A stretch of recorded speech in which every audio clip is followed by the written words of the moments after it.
गेल्या 15 दिवसापासून पडणाऱ्या संततधार पावसामुळे जळगावच्या चोपडा तालुक्यात शेतात तण वाढल्याने किडीचा प्रादुर्भाव होताना दिसत होता। मात्र कालपासून पाऊस थांबल्याने शेतकरी तण आणि कीटकनाशक फवारणी करताना दिसतात। जुलै महिन्यात सुरुवातीपासून पावसाने दमदार हजेरी लावल्यामुळे शेतकऱ्यांना कोळपणीसाठी वेळ मिळाला नसल्याने शेतात तणाचं प्रमाण वाढलंय। या फवारणीनंतर शेतकरी थोडे निश्चिंत होताना दिसतात। राजकोट येथील खत निर्मिती कंपनीने बनावट खत महाराष्ट्रातील शेतकऱ्यांच्या माथी मारून कोट्यावधी रुपयांची फसवणूक केल्याचा प्रकार उघडकीस आलाय। या प्रकरणी खत उत्पादन करणारी कंपनी आणि कासेगाव येथील खत विक्रेत्याविरोधात गुन्हा दाखल करण्यात आला आहे। धाराशिवच्या कृषी अधीक्षक कार्यालयाने तुळजापूर तालुक्यातील तामलवाडी येथील गोदाम सील केले।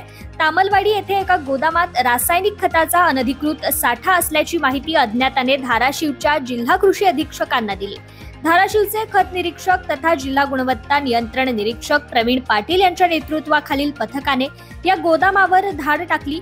या गोदामात गुजरातच्या कंपनीचे 400 पोती रासायनिक खत आढळून आले। भौगोलिक चिन्हांकन ही एक प्रकारची मानांकन नोंद आहे जी भौगोलिक क्षेत्राशी निगडित आहे। नैसर्गिकरित्या आणि मानवी प्रयत्नातून उत्पादित होणाऱ्या कृषी मालाची ओळख, त्याद्वारे त्याच्या खास गुणवत्तेतील सातत्य आणि त्यांच्यामधील विशेष गुणधर्माचं जतन करण्यासाठी भौगोलिक चिन्हांकन उपयुक्त आहे।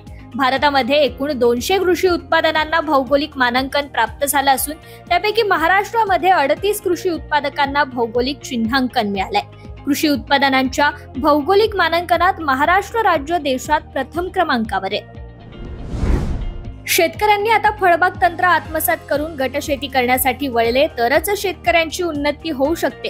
त्यासाठी शेतकऱ्यांनी फळबाग तंत्र आत्मसात करण्याचं आवाहन फळबाग तज्ञ डॉक्टर भगवान कापसे यांनी केलंय। नुकताच सिल्लोड तालुक्यातील मोजे पालोदक येथे गटशेती संघाचा 2037वा गटशेती मेळावा उत्साहात संपन्न झाला।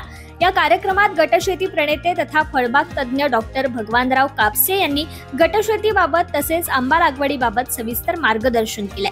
सिल्लोड तालुक्यात जाफराबाद तालुक्याप्रमाणे गटशेती मोठ्या प्रमाणात वाढावी यासाठी हवी ती मदत करण्यास तयार असल्याचं त्यांनी यावेळी सांगितलंय।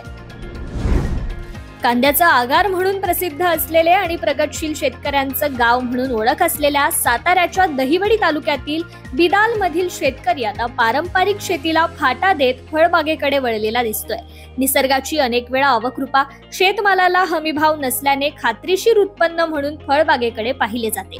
कष्ट करण्याची तयारी असणाऱ्या बिदालमध्ये कांद्याप्रमाणेच मोठ्या प्रमाणात डाळिंबीच्या बागा होत्या।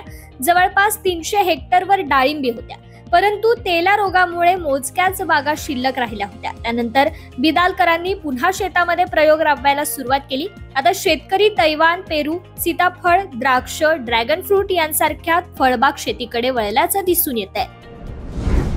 अवकाळी पावसामुळे राज्यात गेल्या 5 महिन्यांमध्ये शेतपिकांच्या झालेल्या नुकसानीबाबत राज्य सरकारने नुकसान भरपाईचा शासन निर्णय घेतला।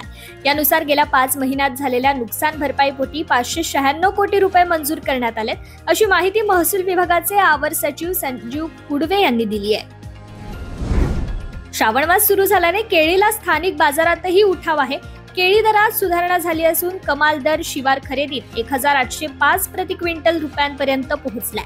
खानदेशात केळीच्या शिवार खरेदी संबंधीचे कमाल दर 1700 रुपये प्रति क्विंटल एवढा मागील आठवड्यात होता। मागील आठवड्यात केळी आवकेत वाढ झाली। सध्या खानदेशात केळीची प्रतिदिन 240 ट्रक केळीची आवक होतीये। आवकेत 20 ते 22 ट्रकने मागील 3-4 दिवसात वाढ झालीय।